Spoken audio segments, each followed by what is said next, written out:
বছরের পর বছর ধরে একবার ভেবে দেখ, কোথায় ছিলি তুই এতদিন ধরে? কোথায় থাকবি? থাকতে পারবি না রে।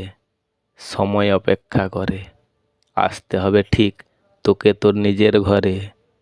মাথার উপরে, পূর্ব থেকে পশ্চিম ধারে। একবার গুনে বল, আসছে আর যাচ্ছে সে কতদিন ধরে। সে ছিল তোর নিজের মনের ঘরে। কি বলবি তুই তাকে আসার পরে? একটা কথা ভুলিস না রে, সময় পের করে, মাঝে মাঝে নিজের রূপ চেঞ্জ করে। ঘড়ির কাঁটা ঘোরে, কিন্তু একই জায়গায় থাকবে কি করে? চলে যাবার পরে আবার আসবে ধীরে ধীরে, ঘুরে সে গোল করে। তাই একই জায়গায় আসতে হবে তাকে বারে বারে। এতদিন গুরু ছিলে তুমি, একদিন গুরু হব আমি।